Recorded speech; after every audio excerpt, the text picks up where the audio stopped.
यमलोक के मार्ग में पुण्यात्माओं के सुख का वर्णन। श्री सनक जी बोले, नारद जी, जो उत्तम बुद्धि वाले मानव धर्मनिष्ठ और दानशील होते हैं, वे अत्यंत सुखी होकर धर्मराज के लोक की यात्रा करते हैं। मुनि श्रेष्ठ अन्न देने वाले स्वादिष्ट अन्न का भोजन करते हुए जाते हैं। जिन्होंने जलदान किया है, वे भी अत्यंत सुखी होकर उत्तम दूध पीते हुए यात्रा करते हैं। मट्ठा और दही दान करने वाले तत्संबंधी भोग प्राप्त करते हैं। द्विजश्रेष्ठ घृत, मधु और दूध का दान करने वाले पुरुष सुधा पान करते हुए धर्म मंदिर को जाते हैं। साग देने वाला खीर खाता है और दीप देने वाला संपूर्ण दिशाओं को प्रकाशित करते हुए जाता है। मुनि प्रवर वस्त्र दान करने वाला पुरुष दिव्य वस्त्रों से विभूषित होकर यात्रा करता है। जिसने आभूषण दान दिया है, वह उस मार्ग पर देवताओं के मुख से अपनी स्तुति सुनता हुआ जाता है। गोदान के पुण्य से मनुष्य सब प्रकार के सुख भोग से संपन्न होकर जाता है। द्विजश्रेष्ठ घोड़े, हाथी तथा रथ की सवारी का दान करने वाला पुरुष संपूर्ण भोगों से युक्त विमान द्वारा धर्मराज के मंदिर को जाता है। जिस श्रेष्ठ पुरुष ने माता पिता की सेवा शुश्रूषा की है, वह देवताओं से पूजित हो प्रसन्न चित्त होकर धर्मराज के घर जाता है।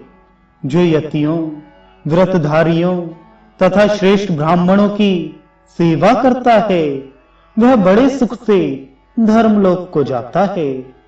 जो संपूर्ण भूतों के प्रति दया भाव रखता है, वह द्विज देवताओं से पूजित हो सर्वभोग समन्वित विमान द्वारा यात्रा करता है।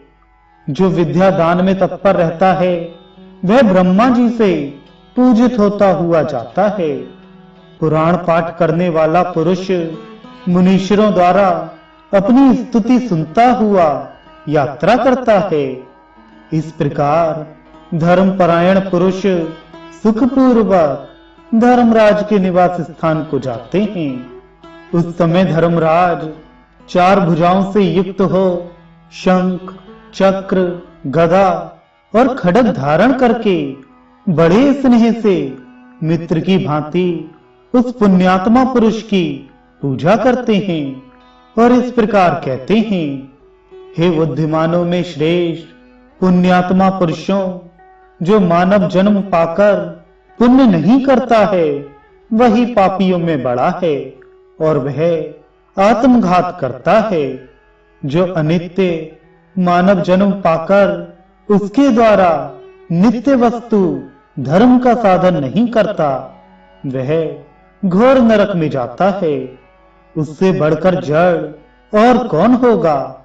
यह शरीर दुख रूप है और मल आदि के द्वारा अपवित्र है। जो इस पर, इसकी स्थिरता पर विश्वास करता है, उसे आत्मघाती समझना चाहिए। सब भूतों में प्राणधारी श्रेष्ठ हैं। उनमें भी जो पशु पक्षी आदि बुद्धि से जीवन निर्वाह करते हैं, वे श्रेष्ठ हैं। उनसे भी मनुष्य श्रेष्ठ है। मनुष्यों में ब्राह्मण, ब्राह्मणों में विद्वान और विद्वानों में अचंचल बुद्धि वाले पुरुष श्रेष्ठ हैं। अचंचल बुद्धि वाले पुरुषों में कर्तव्य का पालन करने वाले श्रेष्ठ हैं और कर्तव्य पालकों में भी वेद का कथन करने वाले पुरुष श्रेष्ठ हैं। ब्रह्मवादियों में भी वह श्रेष्ठ कहा जाता है जो ममता आदि दोषों से रहित हो। इनकी अपेक्षा भी उस पुरुष को श्रेष्ठ समझना चाहिए जो सदा भगवान के ध्यान में तत्पर रहता है। इसलिए सर्वथा प्रयत्न करके सदाचार और ईश्वर की भक्ति रूप धर्म का संग्रह करना चाहिए। धर्मात्मा जीव सर्वत्र पूजित होता है, इसमें संशय नहीं है। तुम लोग संपूर्ण भोगों से संपन्न पुण्य लोक में जाओ। यदि कोई पाप है तो पीछे यहीं आकर उसका फल भोगना। ऐसा कहकर यमराज उन पुण्यात्माओं की पूजा करके उन्हें सदगति को पहुंचा देते हैं और पापियों को बुलाकर उन्हें काल दंड से डराते हुए फटकारते हैं। उस समय उनकी आवाज प्रलय काल के मेघ के समान भयंकर होती है और उनके शरीर की कांति कज्जलगिरी के समान जान पड़ती है।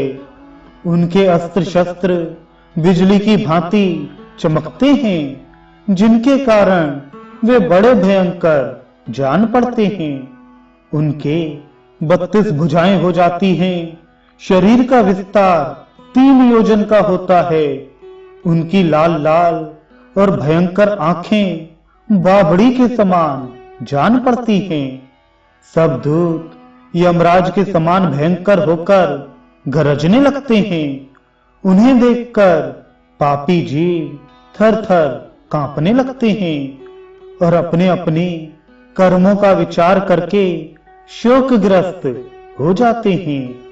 उस समय यम की आज्ञा से चित्रगुप्त उन सब पापियों से कहते हैं, अरे ओ दुराचारी पापात्माओं, तुम सब लोग अभिमान से दूषित हो रहे हो।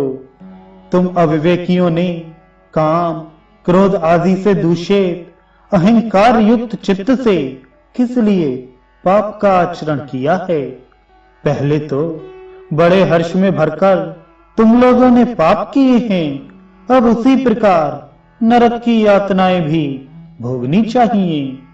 अपने कुटुंब, मित्र और स्त्री के लिए जैसा पाप तुमने किया है, उसी के अनुसार कर्मवश तुम यहाँ तक आ पहुंचे हो। अब अत्यंत दुखी क्यों हो रहे हो? तुम ही सोचो, जब पहले तुमने पापाचार किया था, उस समय यह भी क्यों नहीं विचार लिया कि यमराज इसका दंड अवश्य देंगे। कोई दरिद्र हो या धनी, मूर्ख हो या पंडित और कायर हो या वीर, यमराज सबके साथ समान वर्ताव करने वाले हैं।